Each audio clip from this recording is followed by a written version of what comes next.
আর সুপারি দেন, সুপারি যা আছে এটা নিয়ে আসুন।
না তুমি তো আছে তো হয়েছে হইব কৃষ্ণ সর্বত্র ষষ্ঠী পূজা।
Hare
বলছিলেন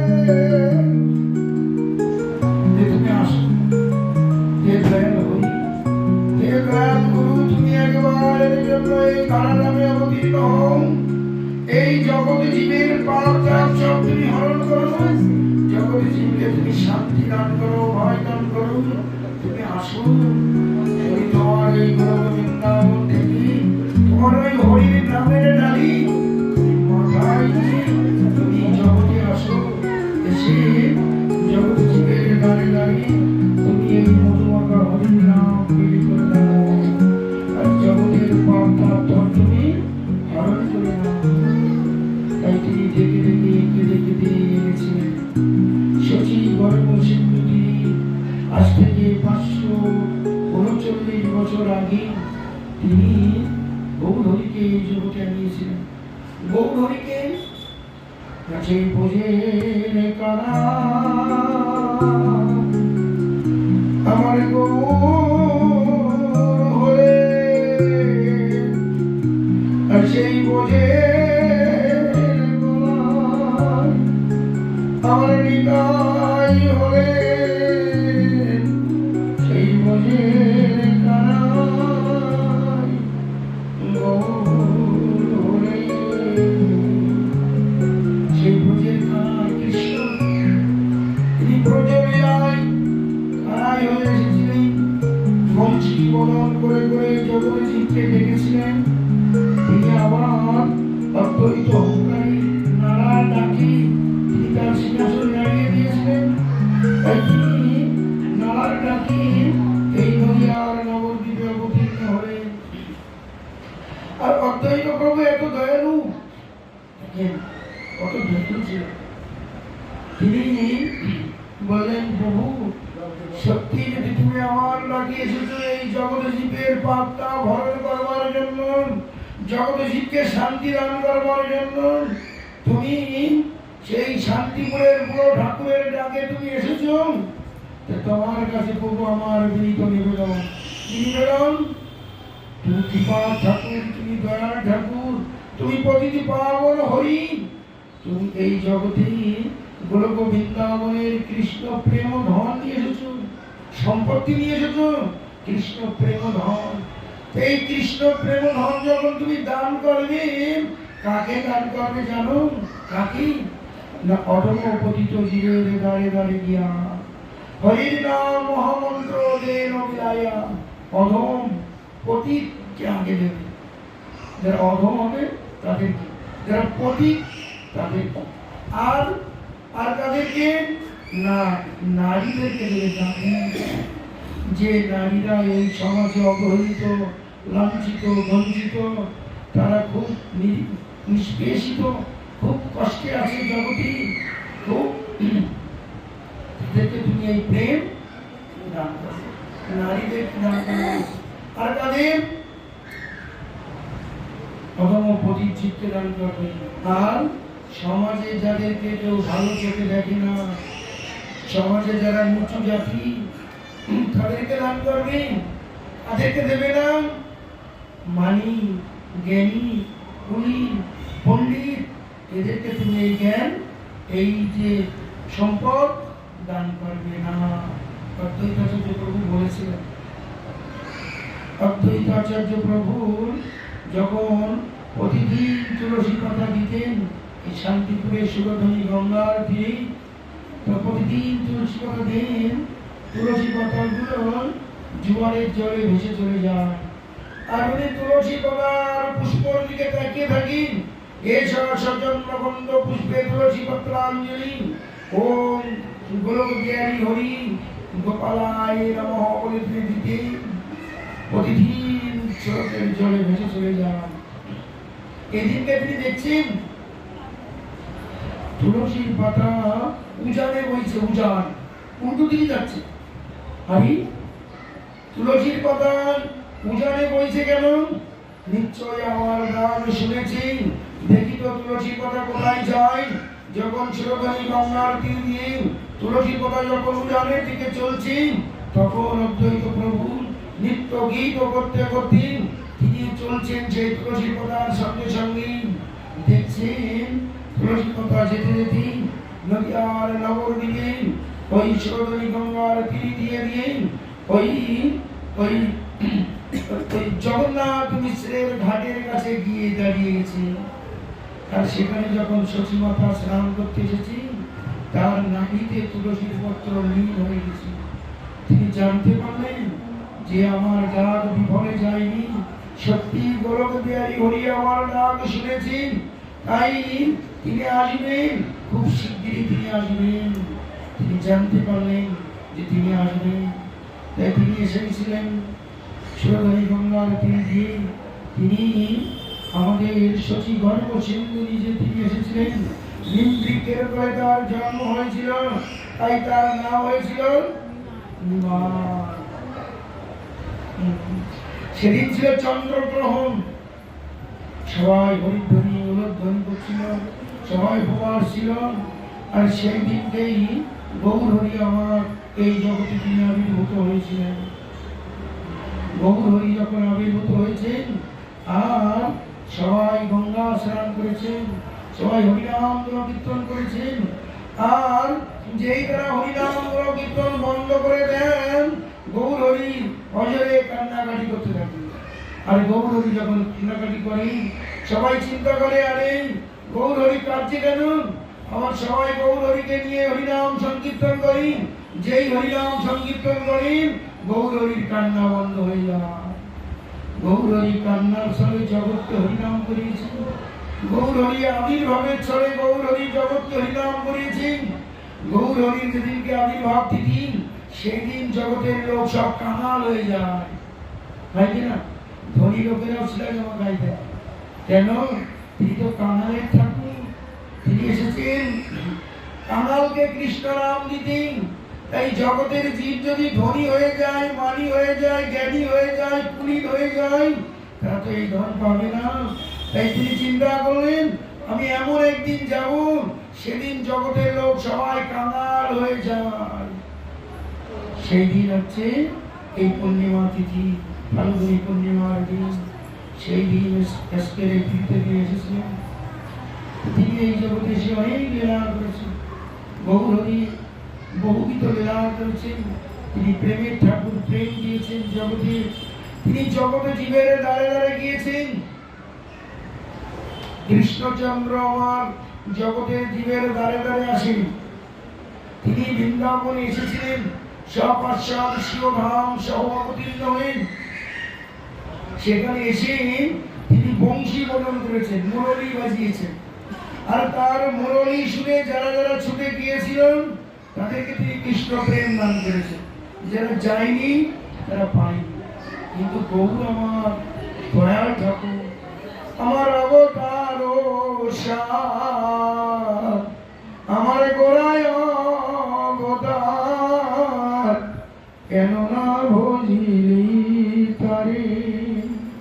আরে করিনি রে বাস, আমার গেল না পিয়াস, আপন কর্ম ফেরে। অবতার সার, যত অবতার হয়েছে তার মধ্যে সর্বশ্রেষ্ঠ অবতার আছে গোড়া অবতার। আমার অবতার কত কত শত হয়েছে, এমন দয়াল অবতার আমার আর হবে না। আমার গৌর হরির মতো এমন দয়াল, এমন দয়াল অবতার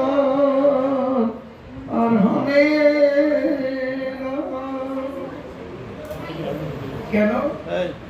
তিনি জগতের জীবের দ্বারে দ্বারে গেছেন, প্রত্যেকটা জীবের দ্বারে দ্বারে গেছেন। এবং তিনি তার সব পার্শ্বদ নিত্যানন্দ প্রভু, অদ্বৈত প্রভুকে বলেছেন, শোনো শোনো নিত্যানন্দ, শোনো হরিদাস, সর্বত্র আমার আজ্ঞা করহ প্রকাশ। প্রতি ঘরে ঘরে গিয়া করো এই ভিক্ষা, বলো কৃষ্ণ, ভজ কৃষ্ণ, করো কৃষ্ণ শিক্ষা। ইহা নাহি না বলিব, আর না বলাইব, দিন অবসানে আসি। Hare Krishna, Hare Krishna.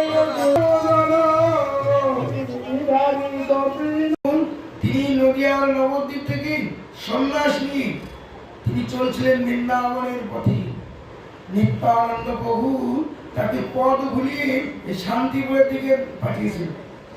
আর শান্তিপুরে যখন তিনি এই নদিয়া, এই যে ছোটধনী গঙ্গা তীরে যখন তিনি অবগাহন করলেন, তিনি দেখে বলছেন এটা বৃন্দাবন। দেখছেন, মহাপ্রভু বলছে এটা বৃন্দাবন এসেছি আমি। আর এই তো যমুনা, গঙ্গাকে যমুনা জ্ঞান করছি, ভাবের গোলা।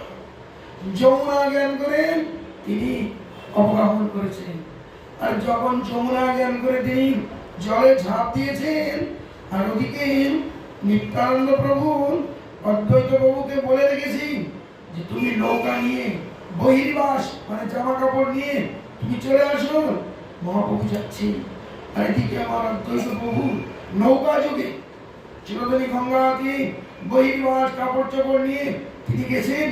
আর মহাপ্রভু যখন জলে ঝাঁপ দিয়ে অবগাহন করছেন যমুনায় বৃন্দাবন এসে, বলছে অদ্বৈত তুমি কি করে এটা আইলা? আমি বৃন্দাবনে তুমি কেমন জানি না। চৈতন্যতে লিখছে আমি বৃন্দাবনে আসি, তুমি কি করে জানলে? তুমি শান্তিপুর থেকে বৃন্দাবন চলে আসবে? বলছে প্রভু তুমি যেটাই সেটাই তো বৃন্দাবন। তাহলে এটা কি বৃন্দাবন না? এই তুমি যেটা সেটাই বৃন্দাবন, এই তো বৃন্দাবন, এটা তোমার আগমন। তাই তখন তিনি তাকে নৌকা করে এই বাবলা চিরকালী গঙ্গাতে অদ্বৈত আচার্যের অঙ্গনে নিয়ে এসেছিলেন। সীতা ঠাকুরানী কত যত্ন করেছিলেন, তাকে কত আদর করেছিলেন, বহু রকম পদ রান্না করেন তাকে ভোগ দিয়েছিলেন। তিনি সেখানে 3টে পাথরের বাটি করে পাথরের থালা করে সেখানে নিত্যানন্দ প্রভু, মহাপ্রভু এবং অদ্বৈত প্রভুকে 3 ঠাকুরের ভোগ হয়েছিল। সেই যে ভোগ হল, সেই থেকে সারা পৃথিবীতে এই যে ভোগ রাগ হয় মধ্যাহ্নে অদ্বৈত অঙ্গনের ভোগ বলে, ভোগের যারা গায় তারা বলে কোন ভোগ আদি হচ্ছে? বলছে অদ্বৈত অঙ্গনের ভোগ, মানে অদ্বৈত বাড়ির ভোগ হচ্ছে। যে বাড়ি ভোগ হোক না কেন, অদ্বৈত বাড়ির ভোগ, অদ্বৈত বাড়ি ওই বাড়ি চলে আসে। দেখছেন অদ্বৈত বাড়ি কত কত গুণ, কত যোগ্যতা। আর ইনি সাধারণ না, মহাবিষ্ণু স্বয়ং ভগবান অদ্বৈত প্রভু। তো যাই হোক, আপনারা ধামে আছেন, ভগবানের নিকটে বাস করছেন, গঙ্গার তীরে বাস করছেন। আপনারা যদি হরিভজন না করেন তাহলে কি হবে? না বাড়ির কাছে বাস করেও ট্রেন ফেল হয়ে যাবে, স্টেশনের কাছে বাস করে ট্রেন ফেল হয়ে যাবে। এ জীবন বৃথা চলে যাবে। পুনরবি জন্ম, পুনরবি মরণ, পুনঃ জন্মে জন্মে ঘুরপাক খেতে হবে। আর আদি দৈনিক, আদি ভৌতিক, আদি আত্মাধিক যন্ত্রণা পেতে হবে। আপনাদের কাছে অনুরোধ, হরি ভজন করেন। তারপরে শ্লোক কি বলছে দেখেন, কল দোষ নিধে রাজন এক মহান গুণ কীর্তনাদে কৃষ্ণস্ব মুক্ত সঙ্গ পরম প্রজিত। হে রাজন, যদিও কলিযুগ হচ্ছে এক দোষের সাগর, তবুও তার একটি মহান গুণ আছে। শুধুমাত্র হরে কৃষ্ণ মহামন্ত্র কীর্তন করার মাধ্যমে মানুষ জলকলুষ থেকে মুক্ত হয়ে পরম ধামে উন্নীত হতে পারে। হরিনাম এত ক্ষমতা, তাই হরিনাম করবে। কলিযুগে একমাত্র হরিনাম ছাড়া জীবের গতি নাই, গতি নাই, গতি নাই। হরে রামাই, হরে রামাই, হরে রামাই কেবলম কলো নাস্তে গতির অন্যথা। কলিকালে নাম রূপে কৃষ্ণ অবতার, নাম হইতে হয় সর্ব জগৎ নিষ্ঠা। দাঁড়ল লাগি হরের নাম উক্তি 3বার, জড়লোক বুঝাইতে পুনরেবকা। কেবল শব্দে পুনরূপী নিশ্চয় কারণ, জ্ঞান যোগ তপকর্ম আদি নিবারণ। অন্যতা যে না মানে তার না হোক নিষ্ঠা, নাহি নাহি নাহি 3 অক্তি এবকা। কলিকালে যদি হরিনাম না করেন, গতি নাই, গতি নাই, গতি নাই, শাস্ত্র বলছে। তাই হরিনাম করতে হবে। হরিনামের বিরাট ক্ষমতা। হরিনাম করলেন বলছে মুখং করতি বাচলং পঙ্গুং লঙ্কায়তে। যাতে কৃপা মহম্মদের সেই পবিত্রতা আনি পঙ্গু পর্যন্ত কিল্লঙ্ঘন করতে পারে হরিনামের দ্বারা। হরিনামের সোলা জলে নবীন, হরিনামের পাথর জলে ভাসে। হরিনামের এত ক্ষমতা। তাই আপনাদের কাছে অনুরোধ, আপনারা ধামে আছেন, অন্যান্য ডিস্ট্রিক্টে, অন্যান্য জেলায়, অন্যান্য দেশে একবার হরিনাম করলে যে ফল লাভ হবে, আপনাদের এখানে একবার হরিনাম করে তার থেকে 1000 গুণ বেশি ফল লাভ হবে। কেন? ধামে রয়েছে, অদ্বৈত প্রভুর কৃপা রয়েছে, সুরতনী গঙ্গার কৃপা আছে। তাই খুব ভালো জায়গা। শান্তিপুরের নাম শুনলে আমি সেদিনকে গতকালকে পানিয়াটি মন্দিরে ছিলাম, আর গতদিন এখানে আপনাদের এই বাংলায় অনুষ্ঠান, প্রায় অনুষ্ঠান হয়, অনুষ্ঠান লেগেই থাকে। অনুষ্ঠান থেকে অনুষ্ঠান করেই 1 বালতি খিচুড়ি নিয়ে গেছে পানিয়াটি মন্দিরে, আর শুধু বলেছেন শান্তিপুরের পোশাক, আর 100 লোকের লাইন পড়ে গেছে জানেন, একটু একটু করে দিচ্ছে, 4 লোক দিয়ে দাঁড়ায় আছে লাইন দিয়ে, আর শান্তিপুরের বাংলার পোশাক দেব। দেখেন ওই খিচুড়ি যদি পানিয়াটি মন্দির রান্না করে দিত অত লোকের লাইন পড়তো না, কিন্তু বাবলার পোশাক লাইন কি বাবা রে বাবা লোক। আমি কিছু কাজ ফেলে দিয়ে যে একটু পোশাক নিয়ে শান্তিপুরে অল্প একটু গেছে কোনো রকম আমি যে ব্যক্তির উদ্দেশ্যে আমি এটা পিণ্ডদান করছিলাম, আমি দেখলাম এই ব্যক্তিকে দিই শান্তিপুরের বাবলার পোশাক খেলে উদ্ধার হয়ে যাবে। দেখেন আমাদের বিশ্বাস, বিশ্বাসের মেলায় বস্তু। এই যে বিশ্বাস, ভগবান বলছেন বিশ্বাস থাকলেই কাজ হবে। কত লোকের কত বিশ্বাস এই বাবলার প্রতি, শান্তিপুরের প্রতি, আপনারা অবাক হয়ে যাবেন। কল্পনা ঠিক যে 1 বালতি খিচুড়ির জন্য 100 লোকের লাইন, একটু আচ্ছা ওই 1 মনা নিয়ে অতি আনন্দ। শান্তিপুরের পোশাক বুঝলেন, অদ্বৈত প্রভুর পোশাক, স্থানের কি মহিমা। এই স্থান আমরা তো শান্তিপুর বলেই চলে আসি, না অন্তত মহাপ্রভুর আবির্ভাব দিতেন শান্তিপুর যাব। আর সত্যি শান্তিপুর মানে শান্তির নীড়। কত সুন্দর দেখেন গাছ গাছালি, কত সুন্দর গ্রাম। অন্য জায়গায় তো গাছ গাছালি নাকি, রোদ প্রচন্ড গরম তাপ, কিন্তু শান্তিপুরে শান্তি ঠান্ডা, সুরতনী গঙ্গা, আর মানুষ কত সুন্দর সহজ সরল।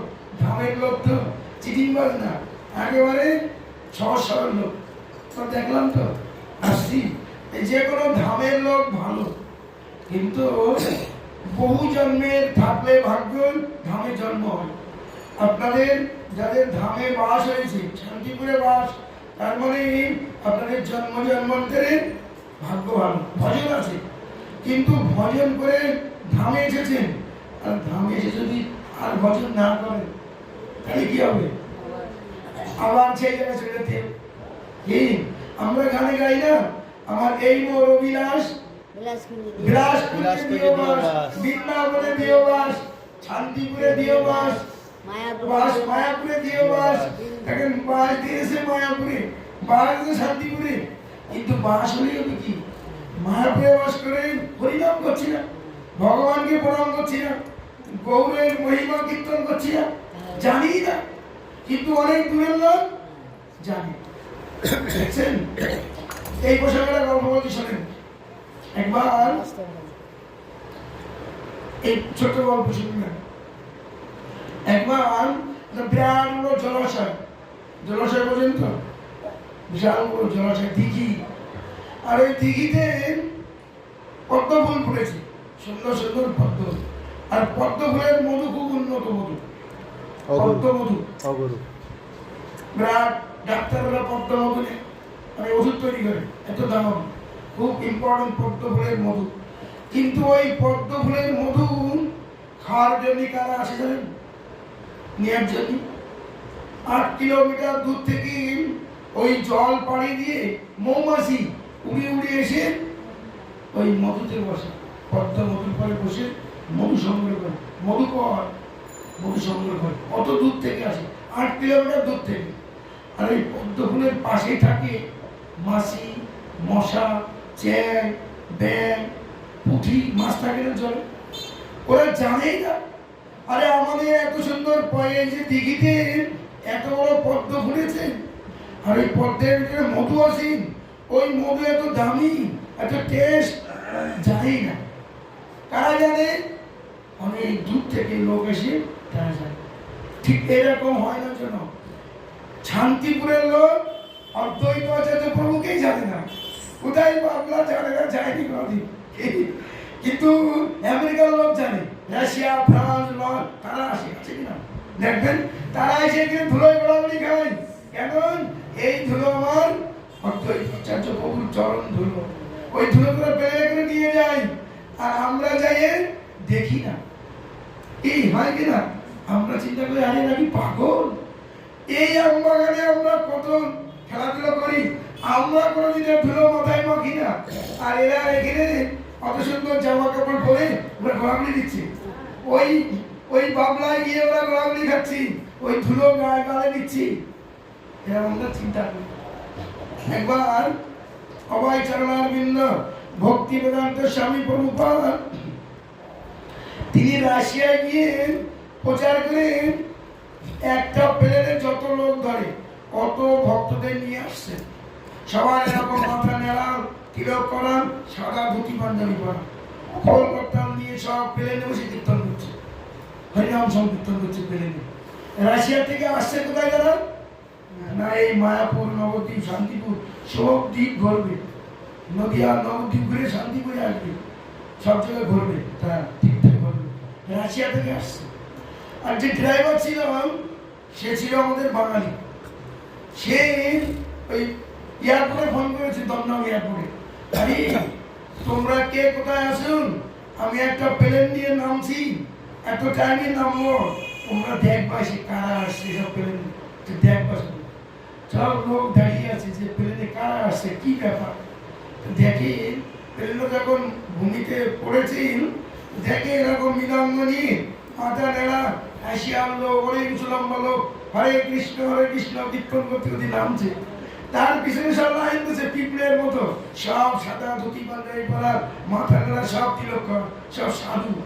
এরা দেখে অবাক, বাঙালিরা, পশ্চিমবাংলার বাঙালিরা দেখে অবাক হয়ে যাচ্ছে, আরে আমরা ধুতি পাঞ্জাবি পরে হরিনাম করি না, রাশিয়ার লোকেরা এরকম হরিনাম করতে আসছেন, আর ওরা যখন প্লেন থেকে নেমেছে ওই মাটিতে পা দিইনি, আগে মাথা ফেলেছে, আর মাথা দিয়ে প্রণাম করছে, গোড়াগুড়ি খাচ্ছি, আর এরা বলছে পাগলের দল এসে কোথা থেকে, এই এয়ারপোর্টের ধুলোয় গোড়াগুড়ি খাচ্ছি।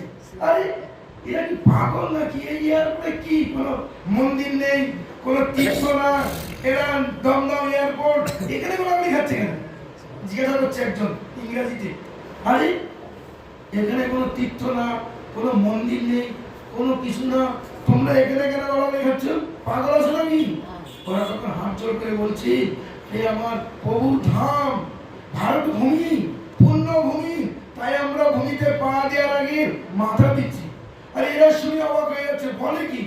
বলছে হ্যাঁ, ওদেরকে প্রণাম করছি। বলছে আমাদের প্রণাম করছি না, আমাদের গলায় মালা নেই, আমাদের মাথায় টিক্কি নেই, আমাদের জামা প্যান্ট শার্ট পরা। বলছে তোমরা ভারত ভূমির লোক, তোমরা ধন্য, আমরা তো কোথায় জবানের দেশে বাস করি, মেরেছো দেশে বাস করি, আমরা যেসব দেশে বাস করি ওই দেশের থেকে এই দেশ অনেক উন্নত দেশ, তাই তোমাদেরও প্রণাম করছি, তোমরা আমাদের থেকে উন্নত। দেখছেন, বিদেশিরা ভারতীয়দের বিরাট ভালোবাসে, কেন? ভারত ভূমি হচ্ছে ধার্মিক লোক, ধর্মের জায়গা, আমাদের কাছ থেকে ওরা ধর্ম নেয়, আমরা ওদের কাছ থেকে অনেক অনেক ভালো ভালো প্রজেক্ট নিই, কি কিন্তু আমাদের তোরা কি শেখে? ধর্ম শেখে, ধর্ম করার জন্য ওদের দেশ থেকে আমাদের থাকে আসি, কিন্তু আমরা সেই ধর্ম করতে চাই না, আমাদের ধর্ম ওরা করছে। যাবেন আপনি মায়াপুরে, দেখবেন সব রাশিয়া, ফ্রান্স, রুশ, জাপান থেকে সারা পৃথিবীর লোক হরিনাম করছে, আমরা ওদের বাচ্চা কাচ্চাকে হরিনাম করাচ্ছি, আমরা করি না, আমরা মনে করি ওরা পাগল, কিন্তু না, জন্ম হয়েছে হরি ভজন করবার জন্য, কৃষ্ণ ভজিবার করে এই সংসারে এসেছি, অন্য কিছু করার জন্য আসি না। আর হরিভজন না করে যদি চলে যাই, আমার আসা যাওয়ার কোনো লাভ হবে না, বেকার হয়ে যাবে।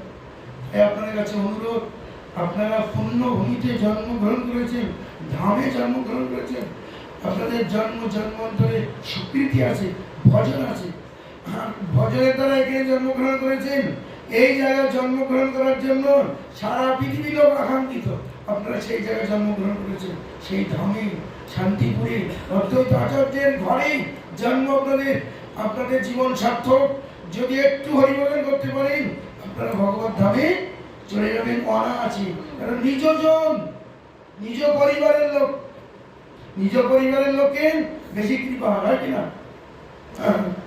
যদি কোনো লোকের বাড়ি একজন বিরাট বড় র্যাঙ্কে চাকরি করে, অফিসার র্যাঙ্ক, সে যদি চাকরি নিজে দেয়, সে যদি তার নিজের বাড়ির লোকের দেবে না, নিজের গ্রামের লোকের দেবে না, নিজের পড়োশ লোকের আগে দেবে, না আমি করে দেবো তোমার চাকরি, তুমি আমার নিজ লোক। অদ্বৈতাচার্য প্রভুর নিজজন, অদ্বৈতাচার্য প্রভুর বিরাট ক্ষমতা। তিনি মহাপ্রভুর ডান হাত বাহা বললেন। যাই হোক, আপনাদের কাছে অনুরোধ, আপনারা হরিভজন করবেন। হরিভজন বিতা জীবন বেকার। এখন আমরা আরেকটা হরিনাম করি, উচ্চারণ হরিনাম।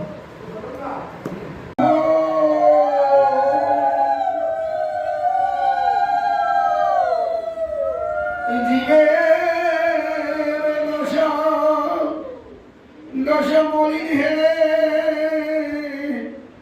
তিনি কেঁদেছিলেন আর ডেকেছিলেন,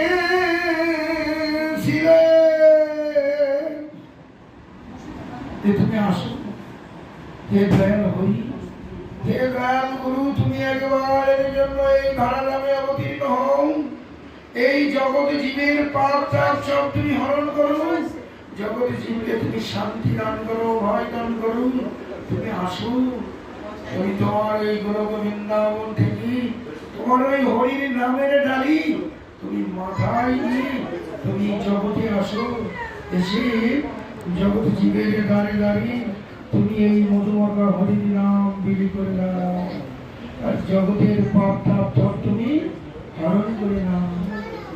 তাই তিনি ডেকে ডেকে কেঁদে কেঁদে এনেছিলেন। শচী গর্ভ সিন্ধু তিনি আজ থেকে 539 বছর আগে তিনি গৌরহরিকে এই জগতে আনিয়েছিলেন। গৌরহরিকে সেই বোঝের কারা আমার গৌর হলে, আর সেই বোঝের গলায় আমার নিতাই হলে,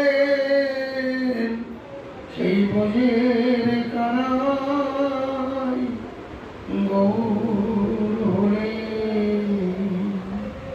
সেই ব্রজের কানাই কৃষ্ণ, তিনি ব্রজলীলায় কানাই হয়ে এসেছিলেন। বংশী বদন করে করে জগতে জীবকে ডেকেছিলেন। তিনি আবার অদ্বৈত অহংকারী নারায়ণ ডাকি তিনি তার সিংহাসন নাড়িয়ে দিয়েছিলেন। তাই তিনি নারার ডাকি এই নদিয়ার নবদ্বীপে অবতীর্ণ হলেন। আর অদ্বৈত প্রভু এত দয়ালু, কত দয়ালু ছিল। তিনি বললেন, প্রভু সত্যি যদি তুমি আমার ডাকি এসেছো এই জগতে জীবের পাপটা ভরণ করবার জন্য, জগতে জীবকে শান্তি দান করবার জন্য, তুমি সেই শান্তিপুরের বুড়ো ঠাকুরের ডাকে তুমি এসেছো, তোমার কাছে প্রভু আমার বিনীত নিবেদন। নিবেদন, তুমি কৃপা ঠাকুর, তুমি দয়ার ঠাকুর, তুমি প্রতিটি পাবন হরি, তুমি এই জগতে গোলক বৃন্দাবনের কৃষ্ণ প্রেম ধন নিয়ে এসেছো, সম্পত্তি নিয়ে এসেছো, কৃষ্ণ প্রেম ধন। এই কৃষ্ণ প্রেম ধন যখন তুমি দান করবে, কাকে দান করবে জানো? কাকে না? অধম পতিত জীবের দাঁড়ে দাঁড়ে গিয়া হরির নাম মহামন্ত্র দেন বিলাইয়া। অধম পতিতকে আগে দেবে, যারা অধম হবে তাদের, যারা পতিত তাদের, আর আর তাদেরকে না নারীদেরকে দেবে।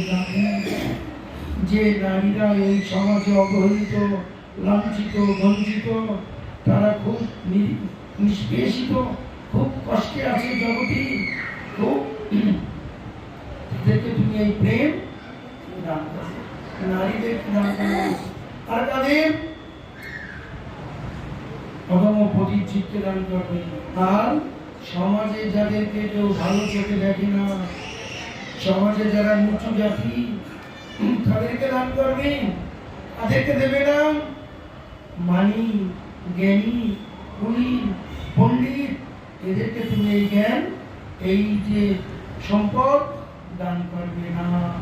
অদ্বৈতাচার্য প্রভু বলেছিলেন, অদ্বৈতাচার্য প্রভু যখন প্রতিদিন তুলসী পাতা দিতেন এই শান্তিপুরের সুরধনী গঙ্গার তীরে, তো প্রতিদিন তুলসী পাতা দেন, তুলসী পাতাগুলো জোয়ারের জলে ভেসে চলে যায়। আর উনি তুলসী পাতার পুষ্পর দিকে তাকিয়ে থাকি, এসব সজন্মগন্ধ পুষ্পে তুলসী পত্রাঞ্জলি, ওম গোলক বিহারী হরি গোপালায় নমঃ বলে তিনি দিতে প্রতিদিন স্রোতের জলে ভেসে চলে যান। এদিনকে তিনি দেখছেন তুলসীর পাতা উজানে বইছে, উজান উল্টো দিকে যাচ্ছে। আরে তুলসীর পাতা উজানে বইছে কেন? নিশ্চয় আমার গান শুনেছি, দেখি তো তুলসী পাতা কোথায় যায়। যখন সুরধনী গঙ্গার তীর দিয়ে তুলসী পাতা যখন উজানের দিকে চলছে, তখন অদ্বৈত প্রভু নিত্য গীত করতে করতে তিনি চলছেন সেই তুলসী পাতার সঙ্গে সঙ্গে। দেখছেন তুলসী পাতা যেতে যেতে নদীয়ার নগর দিকে ওই সুরধনী গঙ্গার তীর দিয়ে দিয়ে ওই ওই ওই জগন্নাথ মিশ্রের ঘাটের কাছে গিয়ে দাঁড়িয়ে গেছে। আর সেখানে যখন সচিমাতা স্নান করতে এসেছি, তার নাভিতে তুলসীর পত্র লীন হয়ে গেছে। তিনি জানতে পারলেন যে আমার ডাক বিফলে যায়নি, সত্যি গোলক বিহারী হরি আমার ডাক শুনেছেন, তাই তিনি আসবেন, খুব শিগগিরই তিনি আসবেন। তিনি জানতে পারলেন যে তিনি আসবেন, তাই তিনি এসেছিলেন সুরধনী গঙ্গার তীর দিয়ে। তিনি আমাদের শচী গর্ভ সিন্ধু নিজে তিনি এসেছিলেন। নিমৃকের করে তার জন্ম হয়েছিল, তাই তার নাম হয়েছিল নিমাই। সেদিন ছিল চন্দ্রগ্রহণ, সবাই হরিধ্বনি উলধ্বনি করছিল, সবাই উপবাস ছিল। আর সেই দিনকেই গৌর হরি আমার এই জগতে তিনি আবির্ভূত হয়েছিলেন। গৌর হরি যখন আবির্ভূত হয়েছেন, আর সবাই গঙ্গা স্নান করেছেন, সবাই হরিনাম কীর্তন করেছেন। আর যেই তারা হরিনাম কীর্তন বন্ধ করে দেন, গৌর হরি অজরে কান্নাকাটি করতে থাকেন। আর গৌর হরি যখন কান্নাকাটি করেন, সবাই চিন্তা করে, আরে গৌর হরি কাঁদছে কেন? আমার সবাই গৌর হরিকে নিয়ে হরিনাম সংকীর্তন করি, যেই হরিনাম সংকীর্তন করি গৌর হরির কান্না বন্ধ হয়ে যায়। গৌর হরি কান্নার ছলে জগৎকে হরিনাম করিয়েছেন, গৌর হরি আবির্ভাবের ছলে গৌর হরি জগৎকে হরিনাম করিয়েছেন। গৌর হরির যেদিনকে আবির্ভাব তিথি, সেই দিন জগতের লোক সব কাঙাল হয়ে যায়, তাই না? ধনী লোকেরাও ছিলেন আমার গাইতে, কেন? তিনি তো কাঙালের ঠাকুর, তিনি এসেছেন কাঙালকে কৃষ্ণ নাম দিতেন। তাই জগতের জীব যদি ধনী হয়ে যায়, মানি হয়ে যায়, জ্ঞানী হয়ে যায়, পুনিত হয়ে যায়, তারা তো এই ধন পাবে না। তাই তিনি চিন্তা করলেন, আমি এমন একদিন যাব, সেদিন জগতের লোক সবাই কাঙাল হয়ে যায়। সেই দিন হচ্ছে এই পূর্ণিমা তিথি, ফাল্গুনী পূর্ণিমার দিন। সেই দিন আজকের এই পৃথিবীতে এসেছিলেন। তিনি এই জগতে এসে অনেক লীলা করেছেন, গৌর হরি বহুবিধ লীলা করেছেন। তিনি প্রেমের ঠাকুর, প্রেম দিয়েছেন জগতে। তিনি জগতে জীবের দ্বারে দ্বারে গিয়েছেন। কৃষ্ণচন্দ্র আমার জগতের জীবের দ্বারে দ্বারে আসেন। তিনি বৃন্দাবনে এসেছিলেন, সপার্শ্বদ শিবধাম সহ অবতীর্ণ হয়েন। সেখানে এসে তিনি বংশী বদন করেছেন, মুরলী বাজিয়েছেন।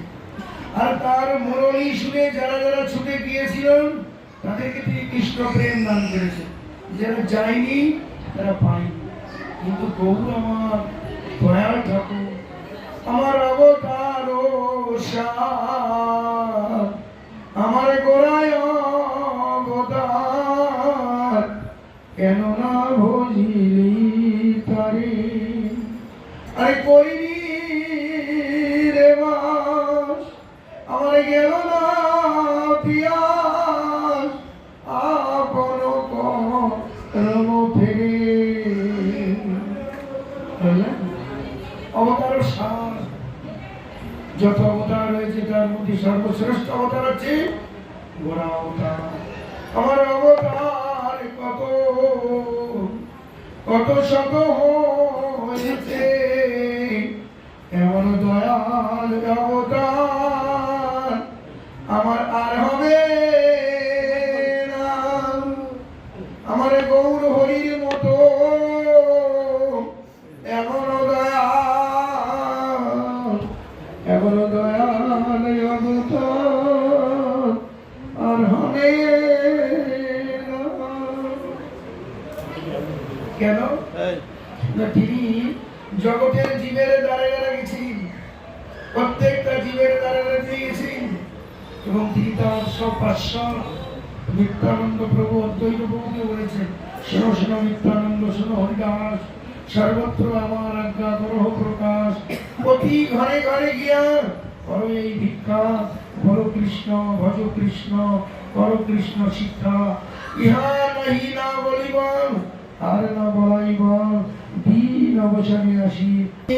বৃন্দাবনে গিয়ে বুঝতেছেন, বৃন্দাবন, আর বৃন্দাবনে গিয়ে মা যশোদা নন্দের গিয়ে কি উঠেছেন যশোমতী মা। আর যশোমতী মা তো ভক্তিমতী, তিনি খুব ভজন পূজন করেন।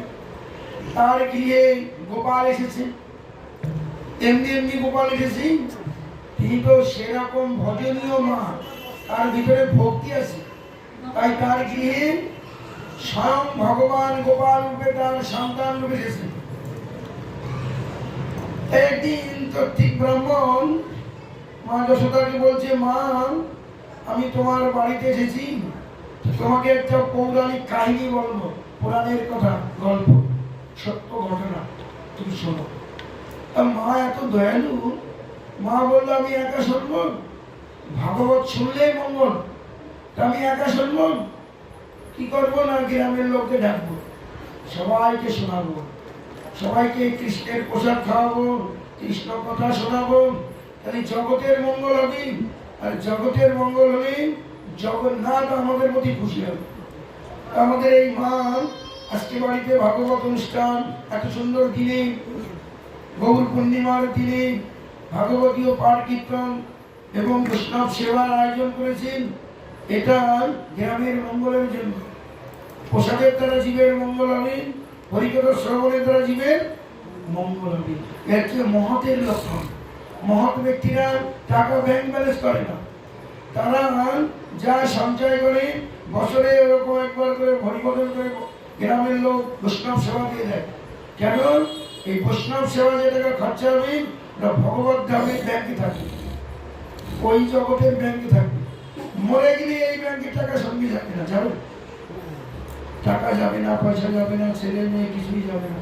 কিন্তু যদি হরিভজন করি, ভাগবত পাঠ কীর্তন দিই, বৈষ্ণব সেবা দিই, সেটা ভগবানের খাতায় লেখা থাকবে। তাই মা এত দয়ালু, তিনি একা শুনলেন না, গ্রামের লোককে ডাকলেন, সমস্ত গ্রামের লোক এসে বসছেন। আর এবার চত্রিক ব্রাহ্মণ ভাগবত পাঠ করছি, গঙ্গার মহিমা বলছে। মা জানো, গঙ্গার মহিমা এত যে একবার একটা গরু, ভগবানের বাহন, গরু তার বাহন, ভগবান বিষ্ণুর বাহন, বিষ্ণুকে বয়ে নিয়ে যায় পিঠে করে করে, বিষ্ণুর বাহন হচ্ছে গরু। একবার গরুর, সে গরুর কি করছে না, তিনি একদিন একটা সাপকে ধরেছে, সাপ। আর সাপকে ধরে মনে মনে চিন্তা করছি, এ তো আমার বহু পুরনো দিনের শত্রু, আমি একে একটা জঙ্গলের মধ্যে নিরিবিলি নির্জন জায়গায় নিয়ে গিয়ে একে আমি আস্বাদন করবো। কোথায় নিয়ে যাবো? না গঙ্গার ওপারে একটা সুন্দর জায়গা, সেখানে যাব। আর ওই সাপটা ছিল এত লম্বা যে সাপটাকে ধরেছেন, তার লেজ গঙ্গার জল দিয়ে ডুবতে ডুবতে গেছে গঙ্গার ওপারে। আর গঙ্গার ওপারে গিয়ে যখন গরুর সাপটাকে রেখেছেন, দেখছেন ওই সাপ আর সাপ নেই, কি হয়ে গেছে? বিষ্ণু, ভগবান বিষ্ণু হয়ে গেছে, নারায়ণ হয়ে গেছে, চতুর্ভুজ নারায়ণ। আরে ছিল সাপ, তাকে আমি ধরলাম। আরে গঙ্গার উপর দিয়ে আমি আসছি, ওই গঙ্গার জল গায়ে লেগেছি, গঙ্গা জলে অপগ্রহণ করেছি। আর গঙ্গা জলে অপগ্রহণ করার ফলে ও নারায়ণ রূপ ধারণ করে ফেলল, নারায়ণ হয়ে গেল। সর্বনাশ! আরে আমি তো নারায়ণের বাহন, এই প্রভু আমার, তাহলে আমাকে তো প্রভুকে এখন পিঠে তুলে নিয়ে বৈকুণ্ঠে নিয়ে যেতে হবে। এই গরু কি করেছে, সে সাপ তো নারায়ণ হয়ে গেছে, গঙ্গার পরশি, তাকে পিঠে তুলে বৈকুণ্ঠ ধামে দিয়েছে। বুঝছে গঙ্গার কত মহিমা? বলছে গঙ্গার রস হইলে পর্চাতে পাব, দর্শনে পবিত্র কর এই তোমার গঙ্গার পরশে পবিত্র হয়ে যায়। গঙ্গা এত মহিমা। আর তার থেকে বেশি মহিমা কার জানেন? বৈষ্ণবের। বৈষ্ণবের মহিমা আরো বেশি। কেন? বৈষ্ণবকে দর্শন করলেই পবিত্র। তাই বলছে দর্শনে পবিত্র করো এই তোমার গুণ। বৈষ্ণব ঠাকুর এত জ্ঞান। অদ্বৈত আচার্য প্রভু আমার বৈষ্ণবের চূড়ামণি ছিলেন, তিনি মহাবিষ্ণু অবতার ছিলেন। তিনি কেঁদে কেঁদে ডেকে ডেকে গৌরহরিকে এই জগতে এনেছিলেন। আর যার জন্য গৌরহরি এই জগতে এসে সমস্ত জগৎ জীবকে প্রেম দিয়েছে, সমস্ত জগতের জীবের দাঁড়ে দাঁড়ে গিয়েছে, দাঁড়ে দাঁড়ে গিয়ে তাদেরকে বলেছেন যে তোমরা একবার বদন ভরে সবাই হরিনাম করো। কেন হরিনাম করতে বলেছেন?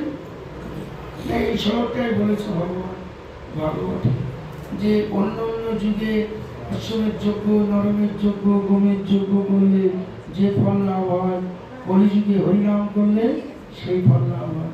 তাই কলিযুগ যারা বুদ্ধিমান মানুষ, তারা সময় নষ্ট না করে হরিনাম সংকীর্তন করে। তাই আপনাদের কাছে অনুরোধ, আজকে মহাপ্রভুর আবির্ভাব পূর্ণিমা তিথি, কালকে থাকবে পূর্ণিমা, কালকে পূর্ণিমা তিথি থাকবে 11:35 পর্যন্ত। তো আপনারা মহাপ্রভুর আবির্ভাব তিথিতে তার নাম কোনো কীর্তন করবেন, তার আরতি কীর্তন করবেন, তার ভজনা সাধনা করবে, তার কৃপা হবে আমাদের। আর কলিযুগে হরিনাম জপ করলেই জীবনে মঙ্গল, জপাতে সিদ্ধি। তো আপনারা জপ কীর্তন করবেন। তো আপনাদের কাছে অনুরোধ, আপনারা যে ধামে আছেন, এটা বড় দয়াল ঠাকুর অদ্বৈত আচার্য প্রভুর ধাম, খুব ভালো জায়গায় আছে। কিন্তু ভালো জায়গায় থেকে যদি হরিভজন না করে, জানা আছে কেউ? তাই আমাদের উচিত হরিভজন করা। শান্তিপুরের লোক হচ্ছে সব প্রেমে ডুবে দেবো, কৃষ্ণ প্রেমে সব ভাসছে। তাই শান্তিপুর উন্নত জায়গা। যদি আপনারা কোথাও যান, কোনো গ্রামে যান, গিয়ে যদি পরিচয় দেন আমরা শান্তিপুরের লোক, আপনার ভজন নেই, সাধন নেই, জপের মালা নেই, গলায় তুলসীর মালা নেই, তবু দেখবেন আপনি একদম ভক্তি করেন। কেন না? আমার প্রভুর দেশের লোক, অদ্বৈত প্রভুর বাড়ির দেশের লোক। তো প্রভুর বাড়ির লোক মানে আমার প্রভুর লোক, বুঝলেন? একবার এই কথাটা বলে ভাগবত শোনেন মন্দির। একবার স্বর্গের দেবতারা, যাদের আপনারা পূজা করেন, স্বর্গের দেবতারা তারাও হরিনাম করে, বুঝলেন? এই যে দেবদেব মহাদেব হিন্দু পঞ্চমুখী হরিনাম করেন, আর এই মহাদেবের অবতার হচ্ছে এই অদ্বৈতাচার্য প্রভু, ইনি হরিনাম করতেন। সেই দেবতারা একবার ভগবানের কাছে প্রার্থনা করলেন, হে ঠাকুর, আমরা জেনেছি যে তুমি গোলক বিহারী হরি গোলক বৃন্দাবন থেকে তুমি এই ভূলোকে নদিয়ার নবদ্বীপে তুমি শচীগর্ভ সিন্ধু মাঝে তুমি অবতীর্ণ হয়েছ। তাই আমাদের স্বর্গে তো ভাগবত নেই, কৈলাসেও ভাগবত নেই, বৈকুণ্ঠেও ভাগবত নেই। স্বর্গে হরিনাম নেই, বৈকুণ্ঠে হরিনাম নেই, আর কৈলাসে হরিনাম নেই। তা আমরা তো স্বর্গে থাকি, স্বর্গটা অনেক রিল্যাক্সের জায়গা, সুখের জায়গা, শান্তির জায়গা, কিন্তু স্বর্গে থেকে আমরা তোমার কৃপা পাই না। তাই আমরা জেনেছি যে তোমার কৃপা লাভ করবার জন্য এই কলিযুগে এই মর্তধামে আসতে হবে। কলিযুগে মর্তধামে আসতে হবে। তাই আমরা এই মর্তধামে জন্ম নিতে চাই। কারা বলছে এই কথা? দেবতারা। যে দেবতাদের আপনারা পূজা করেন সেই দেবতারা বলছে আমরা মর্তলোকে জন্ম নিতে চাই। আর কি জন্ম? না, দেবেরও দুর্লভ জন্ম। কি? মনুষ্য জন্ম। আপনাদের কি জন্ম পেয়েছেন? মনুষ্য জন্ম। আর দুর্লভ? দেবতাদেরও দুর্লভ। যাদের পূজা করেন তারা এই জন্মটা চায়, মনুষ্য জন্মটা চায়। কেন চায়? এই জগতে মনুষ্য জন্ম চাই কেন? হরি ভজন করবার জন্য। যে আমরা তো স্বর্গে আছি, আমরা তো হরি ভজন করতে পারছি না, আমরা তো রিল্যাক্সে আছি, আনন্দে আছি, সুখে আছি, শান্তিতে আছি। তোমার নামটা আমরা করি না, আর তোমার নাম যদি না করি তাহলে তো আমরা গোলক বৃন্দাবন হইতে পারবো না, তোমার কৃপা পাবো না। তাই তোমার কাছে আমাদের অনুরোধ, আমরা এই মর্তলোকে আসতে চাই।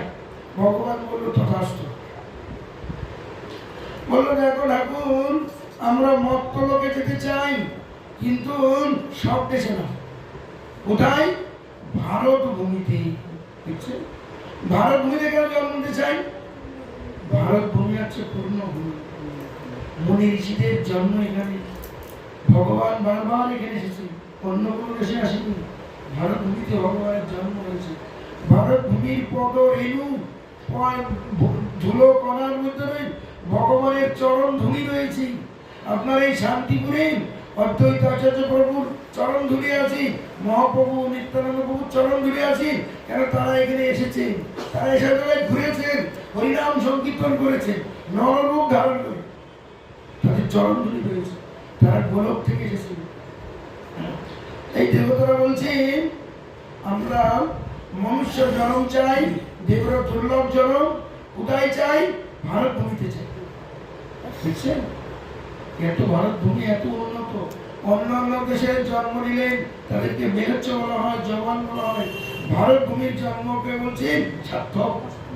তো ভারত ভূমির মধ্যে যত যত রাজ্য আছে তার মধ্যে বলছে পশ্চিমবাংলা শ্রেষ্ঠ। যত জেলা আছে তার মধ্যে বলছে নদিয়া জেলা শ্রেষ্ঠ। বুঝছেন? নদিয়া জেলার মধ্যে যত জায়গা আছে তার মধ্যে বলছে মায়াপুর অন্তর্দ্বীপ শ্রেষ্ঠ। এত সুন্দর জায়গার নাম। কেন? এইখানে ভগবান এসেছেন, লীলা করেছেন, বহুবিধ লীলা হয়েছে। শ্রেষ্ঠ ভূমি।